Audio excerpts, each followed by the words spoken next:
Praise the lord. Kripa holy spirit fire power ministry తరపున మీ అందరికీ శుభాభివందనములు.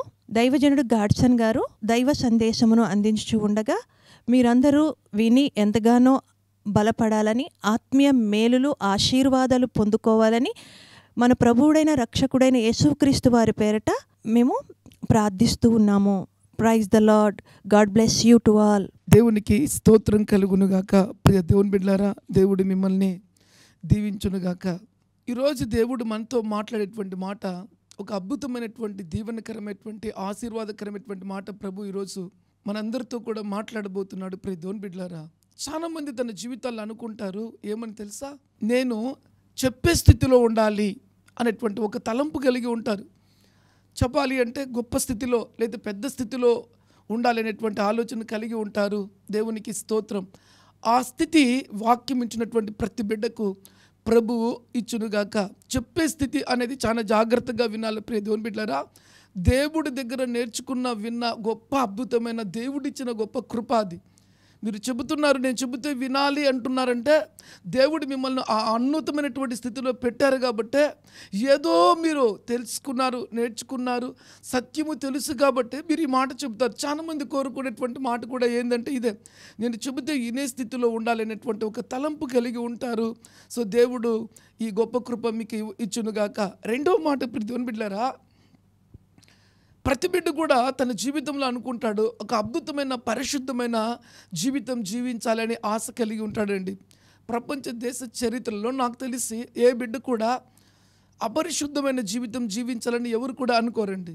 అయితే ఇప్పుడు దేవుని బిడ్డలారా, వారు ఎంతగా మంచిగా లేదా పరిశుద్ధంగా ఉండాలని ఆశ కలిగినా లేదా కోరిక కలిగినా తలంపు కలిగినా అనేక మార్లు ఉండకుండా పడిపోతూ ఉంటారు, అపరిశుద్ధతలోకి జారుకుంటూ ఉంటారండి. కానీ వాళ్ళ హృదయంలో ఎప్పటికీ చెలరేగుతూ ఉంటుందండి. ఏంటి తెలుసా, ఒక పరిశుద్ధమైన జీవితము జీవించాలి, ఒక పరిశుద్ధమైన జీవితము నేను జీవించాలి అనేటువంటి ఒక ఆలోచన ఎప్పుడు కూడా వారిని వెంటాడుతూ ఉంటుంది. ఒకవేళ వారు తప్పిదములైతే పాపము చేసిన వెంటనే వారిలో ఉన్నటువంటి ఆత్మ వారికి ప్రేరేపిస్తున్నది, no no no no no నేను ఇలా చేయకుండా ఉంటే బాగుండేది, ఇలా మాట్లాడకుండా ఉంటే బాగుంటుంది, ఇలా చూడకుండా ఉంటే బాగుంటుంది, ఇలా నేను ఆ భయంకరమైన పాపములో పడి నా మనసును నేను గాయపరుచుకొని లేదా మలినపరుచుకోకుండా ఉంటే చాలా బాగుంటుందని చాలా ఆలోచన కలిగి కూడా సతమతం అవుతూ ఉంటారు. కానీ వాళ్ళు కోరుకునేది ఏం తెలుసా, ఒక పరిశుద్ధమైన జీవితము జీవించాలి అనేటువంటి ఒక ఆశ, ఒక కోరిక. ప్రియ దేవుని బిడ్డలారా, ఈరోజు దేవుడి వాక్యం వీక్షిస్తున్నటువంటి నీతో ప్రభు సెలవిస్తున్నటువంటి మాట, నీ హృదయములో ఉన్న పరిశుద్ధ జీవితము దేవుడు నీకు అనుగ్రహించునుగాక. మూడవది, కొన్ని అద్భుతమైన దీవెనలు పొందుకోవాలని ఆశ కలిగి ఉంటుంది చాలామందికి. దేవుని దగ్గర నుంచి మంచి మంచి దీవెనలను పొందుకోవాలి, మంచి మంచి ఆశీర్వాదాలను పొందుకోవాలనేటువంటి ఒక ఆశ, ఒక తలంపు, ఒక కోరిక ఉంటుందండి. కేవలము ఒక వ్యక్తి అద్భుతమైన మంచి దీవెన పొందుకున్నారంటే దేవుని వాక్యం చెబుతుంది అది పరలోక సంబంధమైన పరసంబంధమైన దీవెన ద్వారా ఆ వ్యక్తి యొక్క జీవితము చాలా ఉన్నతమైన స్థితిలోకి వెళ్ళిపోతుందండి. కాబట్టి ప్రియ దేవుని బిడ్డలారా, ఈ మూడింటిని ఏ వ్యక్తి అయితే పొందుకోవాలనుకుంటున్నారో ఆ వ్యక్తిని దేవుడు ఈ దినమున మెండైన దీవెనలతో ఆశీర్వదించబడునుగాక. మొట్టమొదటిది ప్రియ దేవుని బిడ్డలారా, ఒక ఉన్నతమైన స్థితిలో ఉండి నేను చెబితే మీరు వినాలి అనేటువంటి స్థితిని, ఆ గొప్పతనం కలిగి ఉండాలనేటువంటి ఆలోచన. రెండవది, దేవుని దగ్గర నుంచి గొప్ప దీవెనలను పొందుకోవాలి అనేటువంటి ఒక అద్భుతమైనటువంటి ఆశ లేదా కోరిక. మూడవది, ఈ బ్రతుకు దినములల్లా ఈ జీవిత జన్మ కాలం అంతా కూడా ఒక పరిశుద్ధమైనటువంటి జీవితం జీవించాలి అనేటువంటి తలంపు కలిగినటువంటి వ్యక్తి. ఈ మూడింటిని బట్టి నీకు వందనాలు. ఈరోజు పరిశుద్ధాత్మ దేవుడు మీకు 3 రకాలైన దీవెనలు ఇవ్వబోతున్నాడు ప్రియ దేవుని బిడ్డలారా. అయితే దేవుడి వాక్యం ఏం చెప్తుంది ప్రియ దేవుని బిడ్డలారా, ఈ 3 ఒక వ్యక్తి జీవితంలోకి రావాలి అంటే దేవుడు ఆ వ్యక్తిని ఏం చేయాలని ఆశ కలిగి ఉన్నాడు. ఆ దీవెనలు కుమ్మరించే విషయంలో దేవుడి ఉన్నతమైన ప్రణాళిక ఆ బిడ్డ పట్ల ఏమై ఉన్నదో ఈరోజు నేను మీతో పంచుకోవాలని ప్రభు పేరుతో ఆశ కలిగి ఉన్నాను ప్రియ దేవుని బిడ్డలారా. అంటే దేవుని యొక్క వాక్యములో మనం వాక్యంలోకి వెళ్దాం. హెబ్రీయులకు రాసిన పత్రిక 12వ అధ్యాయము 7వ వాక్యాన్ని మనం జ్ఞాపకం చేసుకుందాం. శిక్షాబలము పొందుటకై మీరు సహించుచున్నారు, దేవుడు కుమారులుగా మిమ్మల్ని చూచుచున్నాడు, తండ్రి శిక్షింపని కుమారుడు ఎవడు. ఈ మాటను మనము చాలా జాగ్రత్తగా జ్ఞాపకం చేసుకున్నట్లయితే ప్రియ దేవుని బిడ్డలారా, శిక్షాఫలము పొందుటగా మీరు సహించుచున్నారు అని రాయబడింది. ఏంటి ఈ మాటలోని అద్భుతమైన మాట అంటే, నిన్ను నన్ను కలగజేసేటువంటి దేవుడు కొన్ని సందర్భాల్లో మనల్ని కొడతాడు. ఆ కొట్టినప్పుడు ఆ దేవుని చేతిలో నుంచి దెబ్బలు మనం తిన్నప్పుడు ఆ ఫలము ద్వారా మాత్రమే ఈ మూడిటిని మనం పొందుకుంటాం. చాలా జాగ్రత్తగా మీరు జ్ఞాపకం ఉంచుకోవాలి ప్రియదేవుని బిడ్డలారా.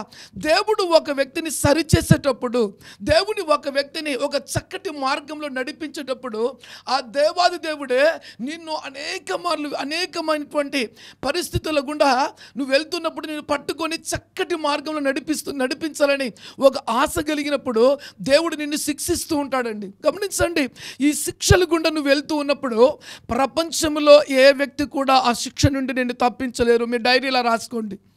నేను దేవుడు దీవించాలి, ముందు చెప్పానుగా, దేవుని దగ్గర నుంచి గొప్ప దీవెన పొందుకోవాలి అనుకున్న వ్యక్తి, రెండో వ్యక్తి నేను చెబితే అనేకులు వినే ఉన్నతమైన స్థితిలో దేవుడు నన్ను పెట్టాలనేటువంటి వ్యక్తి, మూడవది ఒక పరిశుద్ధమైన జీవితం జీవించాలనేటువంటి ఈ మూడు దీవెనలు ఒక వ్యక్తి జీవితంలో మెండారుగా ఆ బిడ్డ మీద కుమ్మరించబడి ఆ బిడ్డ ఈ దీవెనలు పొందుకోవాలి అంటే దేవుని వాక్యం సెలవిస్తుంది, ఒక ఫలాన్ని ఆ బిడ్డ పొందుకోవాలి. ఏంటి ఆ ఫలము అంటే, శిక్షాఫలం పొందుటగా మీరు సహించుచున్నారు. కొన్ని విషయాల్లో దేవుడు మిమ్మల్ని గద్దించినప్పుడు, కొన్ని విషయాల్లో దేవుడు మిమ్మల్ని సరిచేసేదానికి అద్భుతమైన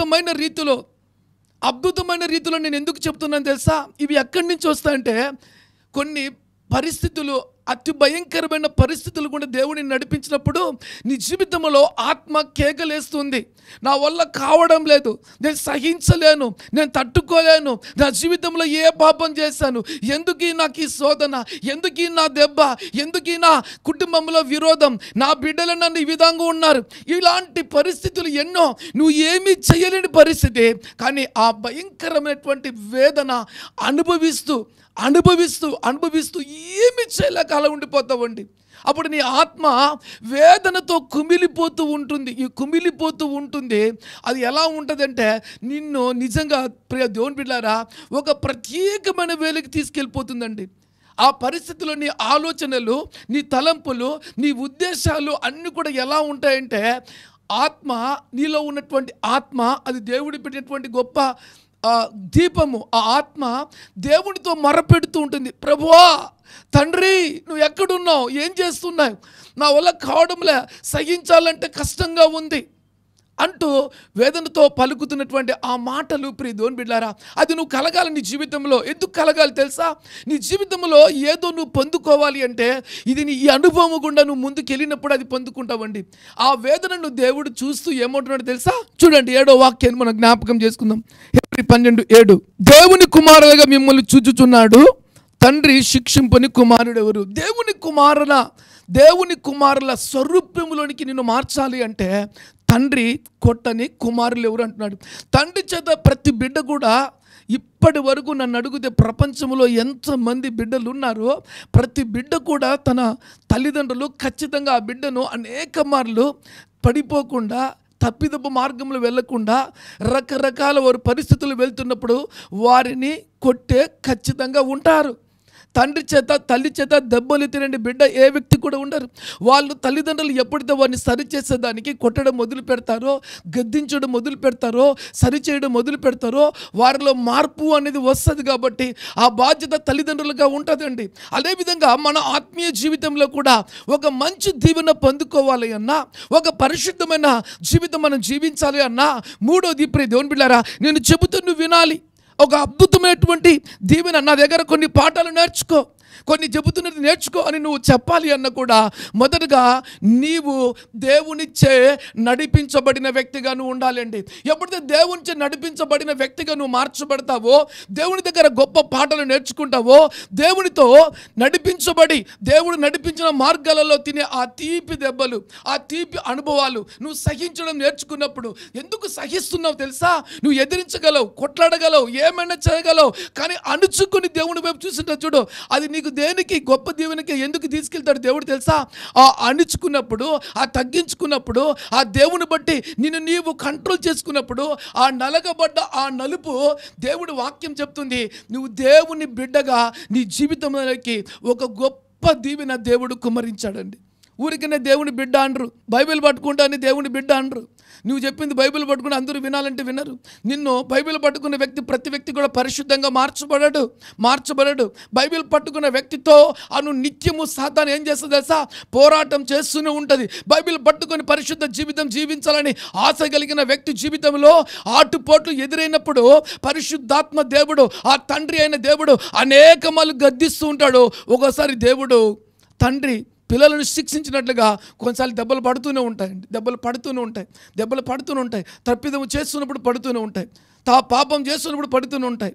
దేవునికి విరోధంగా జీవిస్తుంటే పడుతూనే ఉంటాయి. ఆ దెబ్బలు దేవుని దగ్గర నుంచి ఎప్పుడైతే పొందుకుంటావో అవి బలి ఉంటాయి. ఎట్లుంటాయి తెలుసా? అసలు ఊహకందనటువంటి రీతిలో ఉంటాయి, అద్భుతమైన రీతిలో ఉంటాయి. ఆ పాఠాలను ఎప్పుడైతే నేర్చుకుంటావో ఆ దేవుని దగ్గర నుంచి ఆ దేవుని బిడ్డల స్వరూపంలోనికి నువ్వు మార్చబడతావు.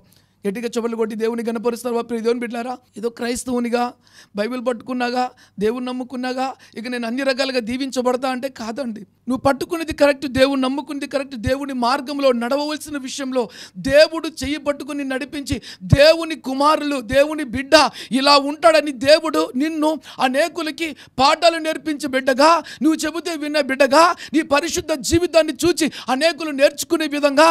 అంతేకాదు దేవుని బిడ్డలారా, శ్రమలో నువ్వు పడుతున్నటువంటి శ్రమలో పొందుకున్న దీవెన అనేకులకు చెప్పే విధంగా నిన్ను దేవుడు తయారు చేయాలి అంటే తండ్రి చేత నువ్వు నడిపించబడాలి. తండ్రి ఎలా నడిపిస్తాడో తెలియదు, ఆయన నీ పట్ల ఏ కోరిక కలిగి ఉన్నాడో తెలియదు. ఆ కోరిక చొప్పున నువ్వు ఆయన మార్గములో ఎప్పుడైతే నడవడం మొదలు పెడతావో ఈ 3 దీవెనలు నువ్వు ఎక్కడికి పోయినా కూడా నీతో అవి వెంబడిస్తూ వస్తాయి. దేవుని బిడ్డలారా, సో దేవుడు మిమ్మల్ని దీవించునుగాక. దేవుని బిడ్డలారా, ఇంకొక మాట కూడా నేను మీతో పంచుకోవాలని ఆశ కలిగి ఉన్నానండి. ఆ 3 మాటల్లో ఒక అద్భుతమైన మాట ఒక్కొక్కటి నీకు చెప్పగలిగేదానికి ప్రయత్నం చేస్తాను. హెబ్రీయులకు రాసిన పత్రిక 12వ అధ్యాయం 11వ వచనాన్ని కూడా మనం జ్ఞాపకం చేసుకుందాం. మరియు శరీర సంబంధమైన తల్లిదండ్రులు మనకు శిక్షార్థులై ఉండిరి, వారి యందు భయభక్తులు కలిగి ఉంటుమి. అట్లయితే ఆత్మలకు తండ్రి అయిన వానికి మరీ ఎక్కువగా లోబడి బ్రతకవలను కదా. ఇక్కడ మాట చూడండి, తల్లిదండ్రులు మనకు దేవుడిచ్చినటువంటి ఒక గొప్ప గిఫ్ట్, వరం. సో వాళ్ళ విషయంలో వాళ్ళు కొడుతూ ఉంటే, వాళ్ళ విషయంలో వాళ్ళు మాట్లాడుతూ ఉంటే, వారు గద్దిస్తూ ఉంటే, వారి దెబ్బలు పడుతూ ఉంటే మనం మౌనంగా వింటూ ఉంటాం, లోబడుతూ ఉంటాం, విధేయత చూపిస్తూ ఉంటాం. ఎందుకంటే వాళ్ళు మనల్ని కన్నారు కాబట్టి, బాధ్యత ఉంది కాబట్టి. అయితే తల్లిదండ్రులు నీకు ఆత్మనివ్వలేదే, నిన్ను పుట్టించింది దేవుడు, నిన్ను కలగజేసింది దేవుడు. నీ ఆత్మ విషయంలో బాధ్యత తీసుకునే విషయంలో తల్లిదండ్రులు గద్దిస్తారు, కొడతారు మాత్రమే. కానీ అంతకాడికి ఎక్కువ బాధ్యత ఎవరు తీసుకుంటాడంటే దేవుడు తీసుకుంటాడు. దేవుని బిడ్డలారా, ఇది మీ డైరీలో రాసుకోండి. నీ ఆత్మ విషయంలో దేవుడు తన స్వాధీనంలో ఉంచుకొని తన ప్రణాళికను పూర్తి చేయాలనుకున్నప్పుడు ఆత్మను కాపాడుకునే విషయంలో, ఆత్మను దేవుని దగ్గరికి తీసుకెళ్లేటువంటి విషయంలో, ఆత్మ చక్కగా ఉండాలనేటువంటి విషయంలో ఆత్మల కాపురైనటువంటి దేవుడి వాక్యం సెలవిస్తుంది. దేవుని బిడ్డలారా, 10వ వాక్యం, వారు కొన్ని దినముల మటుకు తమకిష్టం వచ్చినట్లుగా మనల్ని శిక్షించిదరు, కానీ మనము తన పరిశుద్ధతలో పాలు పొందవలనని మన మేలు కొరికే ఆయన శిక్షించుచున్నాడు. చూడండి, దేవుని వాక్యం సెలవిస్తుంది ప్రియమైన బిడ్డలారా, తన పరిశుద్ధతలో పాలు పొందవలనని మన మేలు కొరికే ఆయన శిక్షించుచున్నాడు. మన మేలు కొరికే అంట. దేవుడు ఒక వ్యక్తిని శిక్షిస్తున్నాడు. దేవునిచే బాధలు, కొన్ని శ్రమలు నిలబడినప్పుడు దేవుని కొరకు అనుభవిస్తున్నారంటే అది కేవలము దేవుని బిడ్డలారా దేవుడు మనకు మేలుకే. మన జీవితంలో ఒక శ్రమ కలిగింది, ఒక బాధ కలిగింది, ఒక భయంకరమైన విరోధం కలిగింది అంటే నిజముగా దేవునికి స్తోత్రం కలుగునుగాక. దేవుని బిడ్డలారా, దేవుడు వాక్యం సెలవిస్తుంది, ఒక మేలు నీ జీవితంలో జరగబోతుంది. నన్ను అడుగుతూ ఒక కిరీటం దేవునికి పెట్టబోతున్నాడండి. ఆ కిరీటము నీకు ఉన్నతమైనటువంటి స్థితికి తీసుకెళ్ళిపోతుంది. రాజు కిరీటం పెట్టుకుంటే ఎంత విలువ ఉంటుందో అదేవిధంగా ఒక గొప్ప దీవెనని నీ మీదికి దేవుడు కుమరించాలని, ఒక ప్రత్యేకమైనటువంటి శ్రమను నీ మీదికి పంపించి ఆ శ్రమల ద్వారా నిన్ను దేవుడు ఆశీర్వదించాలని, తన బిడ్డలు ఎటువంటి వాళ్ళంటే పరిశుద్ధులని, తమ బిడ్డలు శ్రమల కొలిమిల నుంచి వచ్చి ఏం నేర్చుకున్నారు తెలుసా? వారు ఏదైతే అనుభవించారో ఆ అనుభవం ఎరే వారికి పాఠాలుగా ఉండాలనేటువంటి ఒక తలంపు కలిగి ఆ శ్రమలోని గొప్ప గొప్ప దీవెనలు పొందుకున్న వారిగా వారు మార్చబడాలని దేవుడి ఉన్నతమైన ప్రణాళిక అని ప్రభు పేరుతో మనవి చేస్తూ ఉన్నాను. ప్రియములకి ఈ యొక్క దీవెన కావాలి, ఈ 3 దీవెనలు కావాలి అంటే నువ్వు చాలా జాగ్రత్తగా గుర్తుపెట్టుకో, దేవునిచే నడిపించబడే వ్యక్తిగా ఉండాలి. ఇది చాలా జాగ్రత్తగా గుర్తుపెట్టుకో. రెండో మాట చెప్తున్నాను ప్రియ దేవుని బిడ్డలారా, తల్లిదండ్రుల మాట వినకపోతే తల్లిదండ్రులు నిన్ను శిక్షిస్తారు, కొడతారు, శిక్షిస్తారు. వాళ్ళకి ఆ బాధ్యత దేవుడు అప్పగించాడు. బైబిల్ గ్రంథం చెప్తుంది, క్రైస్తవ తల్లిదండ్రులు తమ బిడ్డలను శిక్షించకపోతే ఒకరోజు దేవుని వాక్యం సెలవిస్తుంది, ఆ బిడ్డల విషయంలో తల్లిదండ్రులు దేవుడు లెక్క అడుగుతాడు. గర్భఫలం యెహోవా ఇచ్చేటువంటి గొప్ప బహుమానం అని వ్రాయబడింది కదా, ఆ బహుమానాన్ని దేవునిలో పెంచకపోతే ఒకరోజు దేవుడు నేను లెక్క అడుగుతాడు. ప్రియ దేవుని బిడ్డలారా, తల్లిదండ్రుల్లో ఉన్న వారికి దేవుడి యొక్క సేవకుడికి హెచ్చరిక చేస్తున్నా, మీకు ఇచ్చిన బిడ్డల విషయంలో బీ కేర్ఫుల్, చాలా జాగ్రత్తగా పెంచాలి. రెండో మాట చెప్తున్న, తల్లిదండ్రులు చేసిన పాపశాపాలు 3-4 తరముల వరకు దేవుడు తన బిడ్డల మీద వేస్తానన్న మాట ప్రతిదినము గుర్తుపెట్టుకొని నువ్వు నీ ద్వారా నీ బిడ్డలకు శాపాన్ని ఇచ్చే తల్లిగా తండ్రిగా ఉండడం దేవుడి చిత్తము కాదు. నిన్ను జాగ్రత్త పరుచుకున్నట్టయితే నువ్వు ధన్యుడివి, ధన్యురాలివి. అదేవిధంగా ఆత్మలకు కాపరైనటువంటి దేవుడు తన బిడ్డల ఆత్మ తనకు సాక్షులుగా ఉండాలని, రెండోది పరలోకంలో ఉండాలని ఆయన నువ్వు దారి తప్పినప్పుడల్లా నీ మీద ఆయన గద్దిస్తూ ఉంటాడు. నువ్వు సరిచేసేదానికి, చక్కటి మార్గంలో నడిపించడానికి కొన్ని దెబ్బలు కొడుతూనే ఉంటాడు. ఈరోజు పరీక్షించుకో. దేవుడి వాక్యాన్ని విని లోబడకుండా నువ్వు ఉన్నట్లయితే సృష్టికర్త అయిన దేవుని, రెండో మాట చెప్పమంటారా, నిన్ను కలగజేసిన నీ తండ్రిని, మూడో మాట చెప్పమంటారా, నిన్ను కన్నా నీ తండ్రి యొక్క మాటను లెక్క చేయని వ్యక్తిగా నువ్వు ఉంటావు. అది చాలా జాగ్రత్త. నువ్వు ఎదిరించేటువంటి మాట, మూడో మాట చెప్తున్నాను కదా, నిన్ను నీవే నీ ఇష్టానుసారమైన జీవితాన్ని నడుచుతూ వెళ్ళిపోయేటువంటి మార్గం అది దేవుని చిత్తం కాదు. తండ్రికి లోబడేటువంటి మార్గము మంచి మార్గం. దాన్ని నువ్వు అవలంబించినట్లయితే నీ జీవితం ఎంతో దీవెనకరంగా ఉంటుందని ప్రభు పేరుతో మనవి చేస్తున్నాను. ప్రియ దేవుని బిడ్డలారా, రాండి దేవుని వాక్యములకి మనం వెళ్దాం. దేవునికి స్తోత్రం కలుగునుగాక. హెబ్రీయులకు రాసిన పత్రిక 12వ అధ్యాయము 11వ వాక్యాన్ని జ్ఞాపకం చేసుకుందాం. మరియు ప్రస్తుత ముందు సమస్త శిక్షయు దుఃఖకరముగా కనబడునే కానీ, చూడండి, ప్రతి శిక్ష కూడా దేవుడి వాక్యం సెలవిస్తుంది దుఃఖకరముగా కనబడునే కానీ, మళ్ళీ చెప్తున్న ఈ మాటనండి నీ జీవితంలో గుర్తుపెట్టుకోవాలి.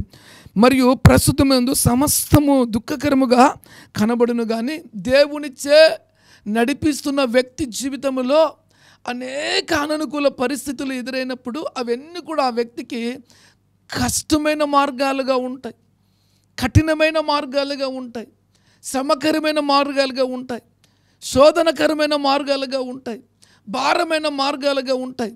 నిజంగా చెప్పాలంటే ఎంతో ఎంతో ఎంతో ఎంతో భారమైనటువంటి అడుగులు, జీవితము, దినములు, గంటలు, రోజులు, సంవత్సరములు అలా నువ్వు నడుస్తూ ముందుకెళ్ళిపోతుంటావు. ఎటువంటిది తెలుసా, అంత భయంకరమైన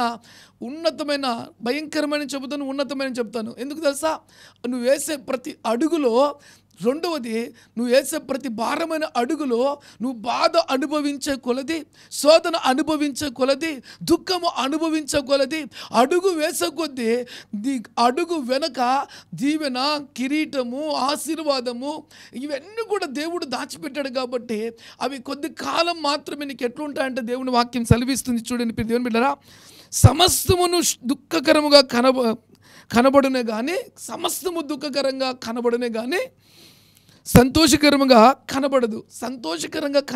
అయితే దేవుని వాక్యం చెప్తుంది, ఆయనను దాని యందు అభ్యాసము కలిగిన వారికి అది నీతియు సమాధానమైన ఫలమై ఉన్నది. నీతియు సమాధానకరమైన ఫలం. చూడండి, ఒక వ్యక్తి యొక్క జీవితంలో అంత భారభరితమైన అడుగులు దేవునితో కలిసి వేసినప్పుడు అలాంటి జీవితము జీవించేదానికి అలవాటు కలిగినటువంటి వ్యక్తిగా ఆ వ్యక్తి ఎప్పుడైతే మార్చబడతాడో, చెమటలు కొట్టి దేవుని కనపరుస్తారో ప్రియ దేవుని బిడ్డలారా, ఆ వ్యక్తికి దేవుడు పెట్టే ఒక అద్భుతమైన కిరీటము ఆశ్చర్యాన్ని కలిగిస్తుందండి. ఇది ప్రపంచంలో తల్లిదండ్రులు ఇవ్వలేరు, బంధువులు ఇవ్వలేరు, ఎవరు కూడా ఇవ్వలేరు, అది లెక్క పెట్టి కొనలేరు. రెండవది, అది బంగారుతో, వజ్రాలతో, వైడూర్యాలతో చేయబడేది కాదు. ఆ వ్యక్తి మీదకి దేవుడు పెట్టేటువంటి గొప్ప అద్భుతమైన కిరీటం తెలుసా ప్రియ దేవుని బిడ్డలారా, నీతి సమాధానమును కిరీటము. చెమటలు కొట్టి దేవుని కనపరుస్తారా?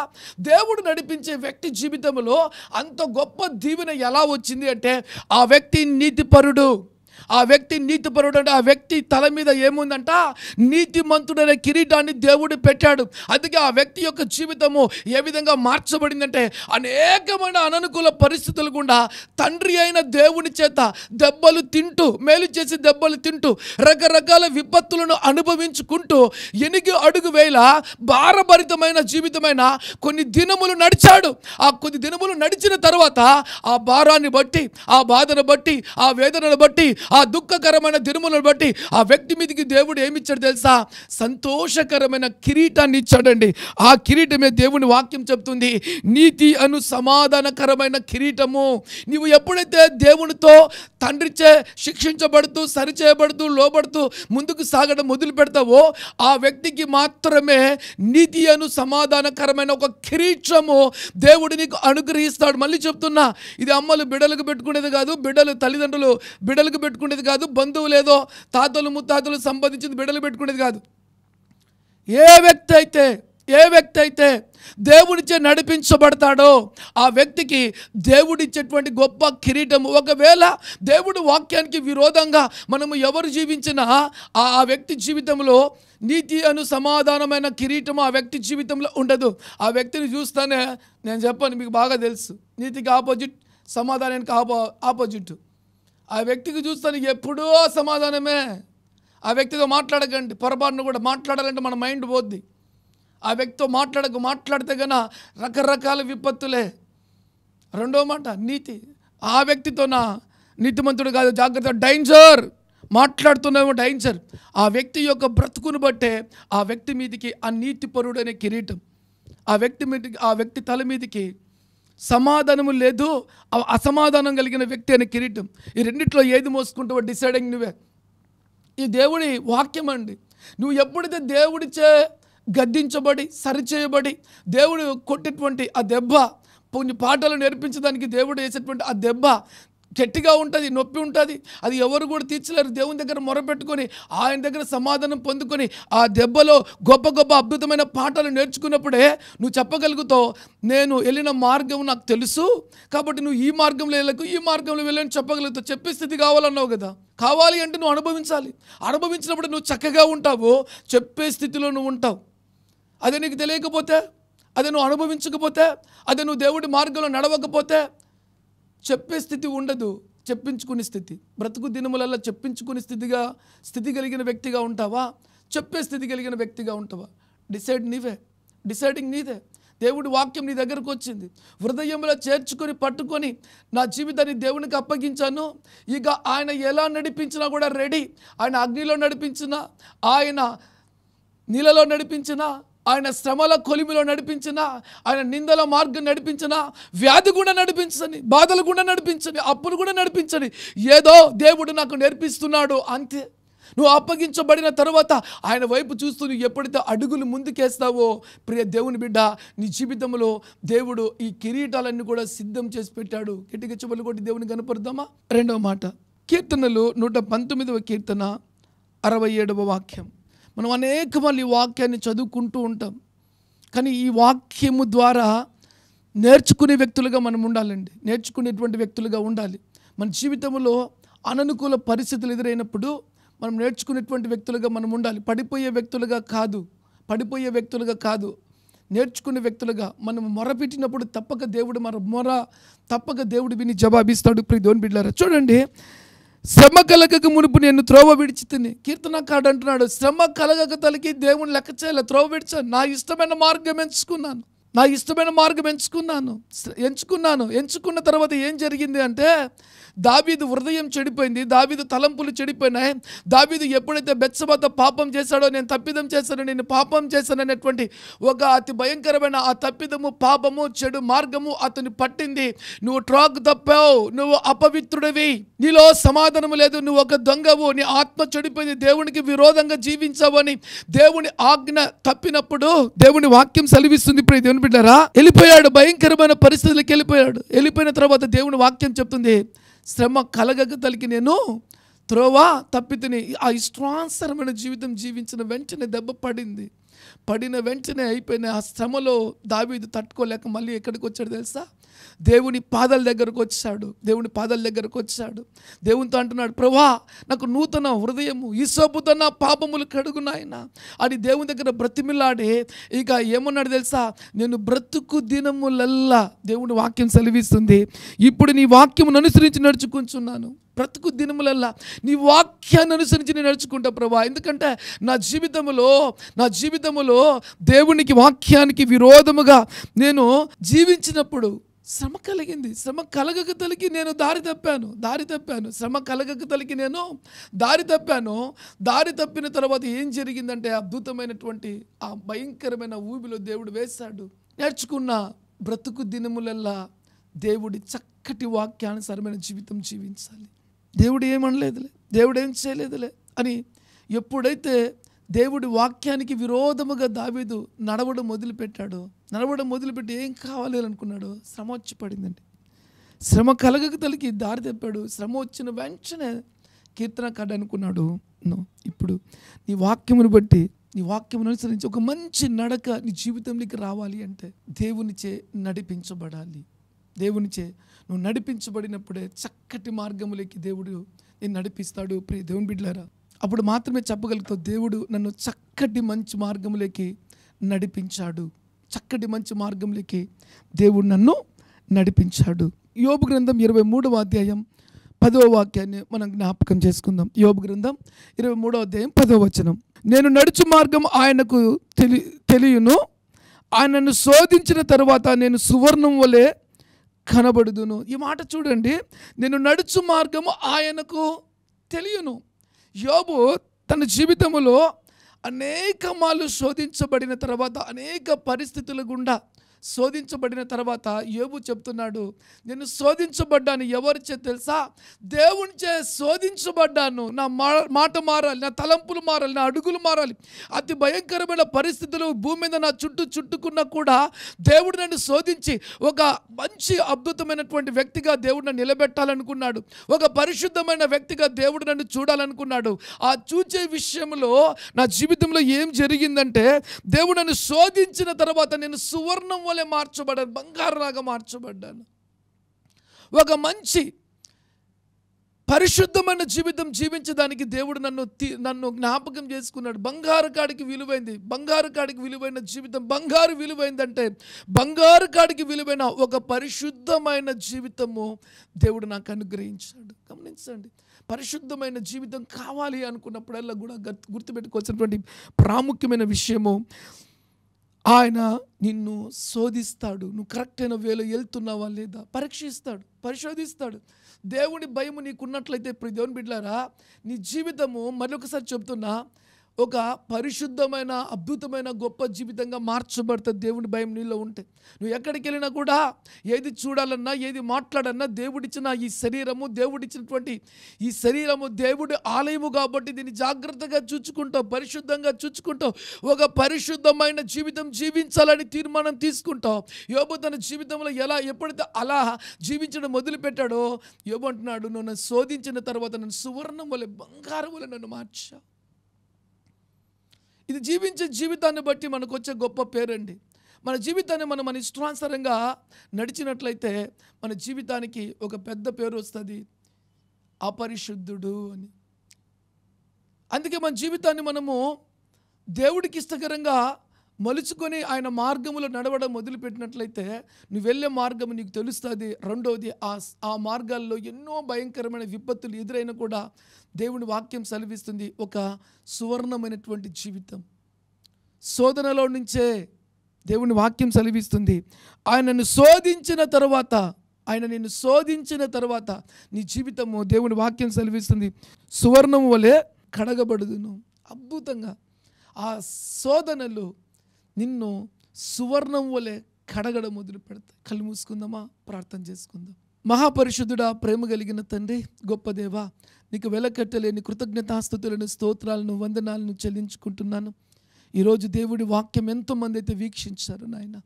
తండ్రి, నీ వాక్యము వారి హృదయములడికి చొచ్చుకుపోవాలయ్యా. నీవు ఏ విధంగా వారిని తండ్రి సువర్ణము వలె మార్చి పరిశుద్ధులుగా నిలబెట్టాలనే ఆశ కలిగి ఉన్నావో తండ్రి ఆ బిడ్డను కలగజేసిన దేవుడు, ఆ బిడ్డ పట్ల ఆత్మ పట్ల సర్వ అధికారం కలిగిన దేవుడు, ఆ బిడ్డను పరలోకములో ఉండాలని చూసేటువంటి దేవుడు, ఆ బిడ్డ క్రీస్తు బిడ్డ, దేవుని బిడ్డగా పరిశుద్ధుడిగా ప్రపంచానికి చూపించాలని అయ్యా ఆలోచన కలిగిన దేవుడు. ఎంతమందిని ఆలోచన చొప్పున వాక్యం ఇవి నడుచుకుంటున్నారు తండ్రి. అయ్యా వారు లోబడుతున్నారో వారిని చూచిన దేవుడు, వారికి ఉన్న కష్టాలను, కన్నీలను, వేదలను, భారభరితమైన ప్రతి అడుగులను చూచిన దేవుడు. వారి కొరకు నువ్వు దాచిపెట్టిన దీవెనలను బట్టి నీకు వందనాలు నాయన. అయ్యా నీకు స్తోత్రాలయ్యా. అయ్యా నీకు వెలకట్టలేని వందనాలు. ఒక పరిశుద్ధమైన జీవితం కొరకు నాయన ఈరోజు వాక్యం విన్న ప్రతి బిడ్డ ఎన్ని శ్రమల గుండా వెళ్తారో నాయన, ఆ శ్రమలలో వాళ్ళు కడగబడుదురుగాక నాయన, వారు పరిశుద్ధ పరచబడుదురుగాక నాయన. శ్రమల మార్గములో ఎంతమంది వెళ్తున్నారు నాయన, ప్రతి బిడ్డ జీవితంలో కూడా నాయన దేవుని దగ్గర నుంచి గొప్ప సమాధాన నీతికరమైన కిరీటములు వారు పొందుకుందురుగాక అని ప్రార్థన చేస్తున్నాను నాయన. ఈ వాక్యమైన ప్రతి బిడ్డ జీవితంలో పరిశుద్ధాత్ముడా నీవే ఒక బలమైన రీతిగా పనిచేయండి. ఈ రోజు నుంచే వారిని తాకండి, వారిలో నివాసం చేయండి. ఆ శరీరాన్ని వెలపెట్టి కొన్నావు నాయన. నీ శరీరము దేవుని ఆలయమండు. నీ బిడ్డల శరీరము దేవుని ఆలయం అయితే, నువ్వు వెలబెట్టి కొన్న దేవుడు అయితే అయ్యా ప్రతి బిడ్డను నీ కంట్రోల్లోకి తీసుకున్న తండ్రి. దేవుని బిడ్డలు ఎలా ఉంటారో అలాంటి అద్భుతమైన పరిశుద్ధమైన జీవితం ఈ వాక్యమైన ప్రతి బిడ్డకు దయచేయమని ప్రార్థన చేస్తున్నాను ఆయన. క్రైస్తవులంటే పరిశుద్ధులని తండ్రి నీ బిడ్డల ద్వారా నీ ఘననామానికి మహిమ కలుగునుగాక అని ప్రార్థన చేస్తున్నా తండ్రి. నిజముగా మొరబెట్టి వారి ప్రార్థన మీరు జవాబిస్తాన్నావు కదా నాయన. ప్రతి ప్రార్థన కూడా జవాబిచ్చి మెండైన కృపతో నీ బిడ్డలను తండ్రి ఆశీర్వదించి నీ నామానికి మహిమ తెచ్చుకోమని యేసు పేరుతో ప్రార్థించి దీవెనలను పొంది ఉన్నాము తండ్రి. ఆమేన్. God bless you. దేవుడు మిమ్మల్ని దీవించునుగాక.